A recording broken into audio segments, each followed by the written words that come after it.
Bismillahirrahmanirrahim. Alhamdulillahi Rabbil Alamin. Wassalatu wassalamu ala Rasulillah Sayyidina Muhammad ibn Abdullah wa ala alihi wa sahbihi wasallam. Allahumma salli ala nuril anwar wa sirril asrar wa tiryakil akyar wa miftahi babil yasar Sayyidina Muhammadil Mukhtar wa alihi al-adhar wa ashabil akhyar. عداد نعم الله وإفضال ربي اشرح لي صدري ويسر لي أمري واحلل عقدة من لساني يفقه قولي. أما بعد. Anak-anak Abi, pada pagi hari ini mudah-mudahan Allah Subhanahu wa taala memberikan kesehatan kepada kita semuanya, agar ini adalah nikmat yang paling kita harapkan. Mudah-mudahan dijauhkan kita dari penyakit yang bernama corona, baik kita, keluarga kita, guru-guru kita, semuanya kaum muslimin, dan diangkat penyakit ini dari negara kita. Amin ya rabbal alamin. Salawat serta salam tidak lupa kita sampaikan kepada junjungan Nabi kita besar Muhammad sallallahu alaihi wasallam. Anak-anak Abi, pada hari ini kita membahas tentang masalah rukun khutbah Jumat. Minggu lalu sudah kita bahas tentang pengertian Jumat itu apa sih. Nah, sekarang kita bahas tentang rukun khutbah Jumat, syarat khutbah Jumat, sunnah khutbah Jumat, sunnah-sunnah yang berkaitan dengan salat Jumat. Nanti akan kita bahas sedikit demi sedikit. Yang pertama, mengucapkan pujian-pujian kepada Allah. Itu syarat rukunnya. Yang pertama, kita mengucapkan kalau jadi khatib, innal hamdalillah nahmaduhu wa nasta'in wa nastaghfiruh, atau alhamdulillahi rabbil alamin. Yang kedua, membaca salawat atas Rasulullah, Allahumma salli ala sayyidina Muhammad wa ala ali sayyidina Muhammad. Kemudian membaca syahadat asyhadu an la ilaha illallah wa asyhadu anna Muhammadar Rasulullah. Selanjutnya berwasiat, nasihat. Kita mengingatkan saudara-saudara kita tentang bagaimana kehidupan di zaman ini. Bagi khatib memberi nasihat ini jangan terlalu lama, karena kita harus tahu bahwasan yang hadir Jumat ini mempunyai waktu-waktu juga. Ada yang orang ini kerja, ada yang orang ini lagi sibuk dan lain sebagainya. Nah, minimal buat khatib yang mengisi nanti di khutbah Jumat tidak lebih, itu yang udah Abi katakan di pertemuan sebelumnya, 20 menit dengan sholat. Kalau kita kelamaan, kesian bagi orang tersebut. Kemudian setelah berwasiat, kita membaca ayat Al-Quran pada salah satu dua khutbah. Sesuai judul. Kalau judulnya kematian, ya ayatnya kayak kematian. Jangan judulnya kematian, kita ceritanya tentang yang lain. Kemudian berdoa untuk semua umat Islam pada khutbah yang kedua. Allahumma ighfir lil muslimin wal muslimat wal mu'minin. Itu harus bagi khatib mendoakan buat orang-orang muslim, umat Islam yang. Terus syarat khutbah Jumat. Satu, khutbah Jumat dilaksanakan tepat pada siang hari saat matahari tinggi dan mulai bergerak condong ke arah barat. Jadi udah siang baru kita mulai. Khutbah Jumat dilaksanakan dengan berdiri jika mampu. Nah, cari khatib yang mampu berdiri. Duduk boleh gak boleh, tapi lebih bagus yang berdiri.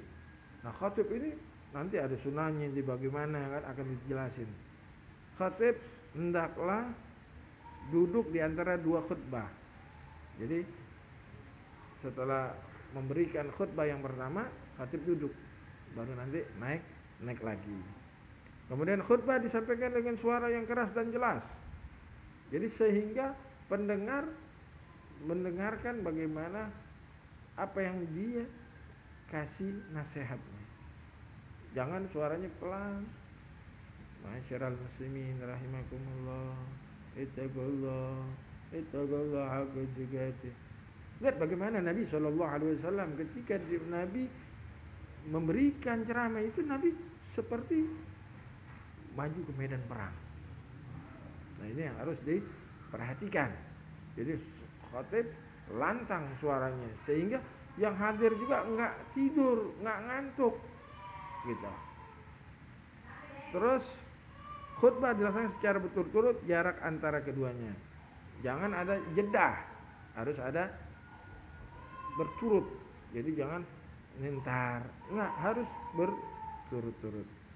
Khatib suci dari hadas dan najis. Jadi suci, hadas, najis. Udah kita bahas hadas itu apa, najis itu apa, udah kita bahas. Kembali lagi kalian buka di pelajaran sebelumnya. Khatib menutup aurat.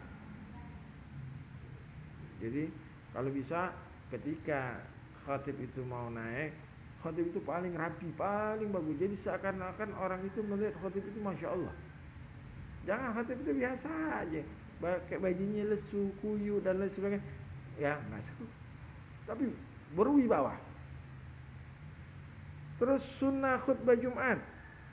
Sunnah khutbah Jumat, satu khutbah dilaksanakan di atas mimbar atau tempat yang tinggi. Tempatnya tinggi, jangan sama.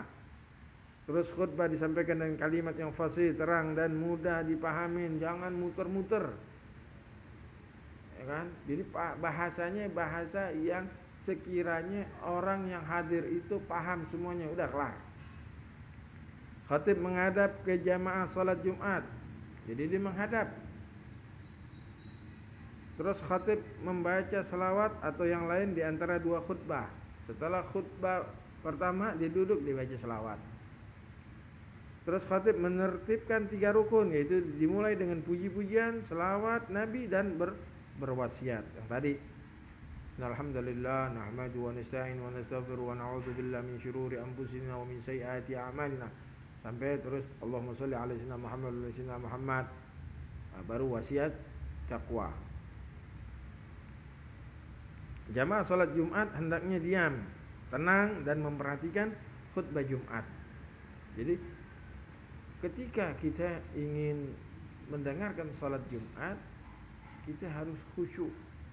Makanya Bilal itu nanti sebelum khatib naik, Bilal sudah mengatakan, "Idza sa'idal khatibu 'alal mimbar fala yatakallam, wa man yatakallam faqad lagha, wa man lagha fala jum'ata lah." Kalau khatib sudah naik mimbar, perhatiin, jangan ada yang ngomong.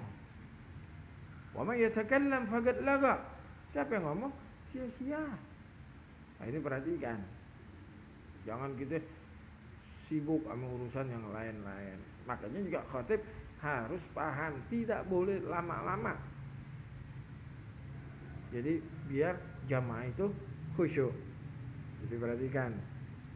Jadi jamaah juga tenang, khatibnya juga enak, waktunya. Kalau ngikutin syarat rukun, kelar sholat Jumat itu nggak terlalu lama. Nah, kecuali misalnya di masjid itu ada ular. Nah, boleh kita bilang, awas itu ada ular. Kalau kita diam, ya jangan. Ada anak berisik aja kita nggak boleh bilang, "Shh, bagat laga." Maka sia. Makanya di masjid itu kita nggak boleh ngomong, apalagi urusan dunia. Man takallam fil masjid yugassirul umur. Siapa orang yang berbicara di masjid, mendekin umurnya. Kalau kita bicara ilmu nggak ada masalah, tapi kalau urusan dunia, dagang, ngomongin di masjid, ya habis sudah. Nah, oleh karena itu, ayo mari kalian ketika masuk di masjid sudah niat iktikaf. Jadi dapat diamnya kita dapat pahala dari Allah Subhanahu wa taala. Jangan kita pergi ke masjid untuk cuma berbicara, ngobrol dan lain sebagainya. Nah, itu seperti kita habis pahala kita, udah habis. Mau ngapain? Kita datang ke rumahnya Allah Subhanahu wa taala untuk beribadah kepada Allah Subhanahu wa taala. Nah, kita datang ke rumah orang aja harus ada adabnya. Nah, begitu juga ketika kita datang ke masjid, itu adalah rumahnya Allah Subhanahu wa taala, maka kita juga punya adab. Masuk masjid, salat tahiyatul masjid. Habis itu duduk dengerin khutbahnya. Kalau kita datangnya duluan, ya kan? Karena pahalanya siapa orang yang datangnya pertama seakan-akan dia menyembelih sapi. Terus yang datang kedua kambing. Terus 3 ayam. Ini dan selanjutnya. Oh, yang pertama onta,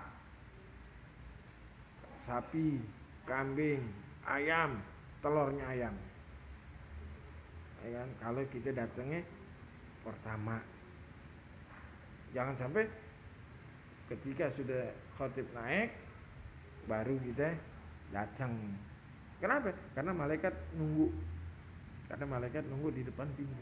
Ketika khotib sudah mengatakan Assalamualaikum warahmatullahi wabarakatuh, malaikat pun masuk mau mendengarkan khutbah dari khatib tersebut. Khatib hendaklah memberi salam, Assalamualaikum warahmatullahi wabarakatuh. Khatib hendaklah duduk di kursi mimbar sesudah memberi salam dan mendengarkan azan. Maka azan disunnahkan, dianjurkan 2 kali, bukan sekali. Terus sunnah yang berkaitan dengan sholat Jumat. 1, mandi terlebih dahulu sebelum pergi ke masjid. Maksudnya buat apa? Ya biar wangi. Biar wangi. Jadi yang di sebelahnya juga enak. Kalau bau, nah itu harus perhatiin. Terus memakai pakaian yang bagus dan disunahkan berwarna putih. Pakai baju yang paling bagus, warnanya putih. Berbeda ame sholat Idul Fitri, Idul Adha, pakai baju yang baru, mau warnanya apa juga terserah, bebas, tapi baru. Tapi kalau hari Jumat dianjurkan, disunahkan putih. Memakai wangi-wangian, jadi biar sebelahnya juga enggak kebauan dengan keringatnya atau bau macam-macam. Jadi sholatnya khusyuk. Terus memotong kuku, menggunting kumis dan menyisir rambut. Jadi kuku dipotong, dianjurkan hari Kamis, ya kan? Terus juga kumis digunting. Kalau jenggot dipelihara, juga jangan panjang banget. Ya sekedarnya 3 jari, ya kan? Kemudian menyisir rambut dirapikan, jangan uak-uakan, jangan metal. Islam ini menganjurkan kerapian. Islam ini menganjurkan kebersihan yang sudah kita pelajari sebelumnya. An-nadhafatu minal iman. Kebersihan zahir, batin, Islam itu memperhatikan. Terus menyegerakan pergi ke masjid untuk melaksanakan sholat Jumat. Jangan ntar aja dulu dah, masih lama Jumat, jangan. Terus melaksanakan tahiyatul masjid, sholat untuk menghormati masjid. Datang sholat sunnah, tahiyatul masjid, ya kan? Jangan langsung duduk. Sholat tahiyatul masjid. Membaca Al-Quran atau zikir sebelum khutbah, baca Quran, ya kan? Fadilahnya sangat besar kalau kita baca Al-Quran. Dalam satu hadis kan, la aqulu alif lam mim harfun, saya tidak mengatakan alif lam mim itu satu huruf, tapi alif 1, lam 1, mim 1, 3 huruf. Satu hurufnya diberi 10 kebaikan. Berarti ketika kita membaca alif lam mim, kita mendapatkan 30 kebaikan. Nah, makanya sangat berugi buat kita yang tidak mau membaca Al-Quran. Terus memperbanyak doa dan selawat atas Nabi Muhammad sallallahu alaihi wasallam. Jadi apa? Ya kita banyakin doa kita. Kita mohon, karena doa itu di hari Jumat itu mustajab. Di hari Jumat itu, apalagi habis asar, ba'dal asar, itu mustajab. Ada yang mengatakan antara bainal adzan dan iqamah itu doa itu mustajab. Tapi kalau kita yakin dari awal sampai akhir doa kita mustajab. Kenapa? Anna indi dhanni abdi bih. Saya sih bagaimana perasaankan hamba. Kalau hamba itu yakin doanya dikabulkan, maka aku akan kabulkan. Kalau kita yakin dari awal Jumat sampai akhir Jumat tempat itu doa kita dikabulkan, maka Allah Subhanallah akan kabulkan. Terus adab melaksanakan sholat Jumat. Pertama, meluruskan shaf, barisan shaf, ya kan? Karena sausufakum fa inna taswiyata min tamami shalah. Rapatkan shafnya, jangan belang-belong, karena kesempurnaan sholat itu dari shaf. Lihat, jangan kita mundur, ya kan? Malas di depan, di belakang aja. Salah.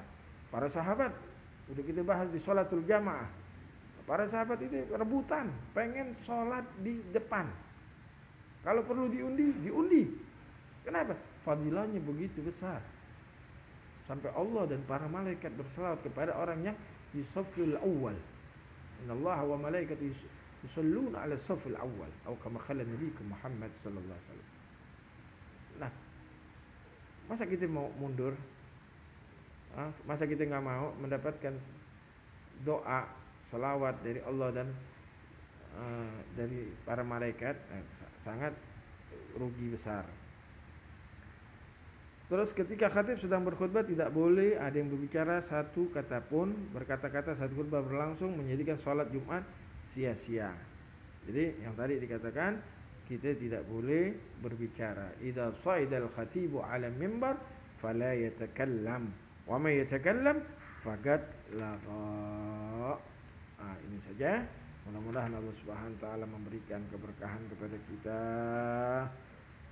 Apa yang kita niatkan, apa yang semoga dengan yang singkat ini Allah berikan manfaat buat kita. Tugasnya kalian bikin khutbah Jumat singkat. Di situ ada pujian-pujian kepada Allah, membaca selawat kepada Rasulullah, mengucapkan 2 kalimat syahadat, berwasiat, sampai situ aja. Jadi ada innal hamdalillah atau alhamdulillah rabbil alamin, Allahumma shalli ala sayyidina Muhammad, terus asyhadu an la ilaha illallah, terus kalian memberikan wasiat. Bebas mau wasiat masalah puasa, sholat dan lain sebagainya.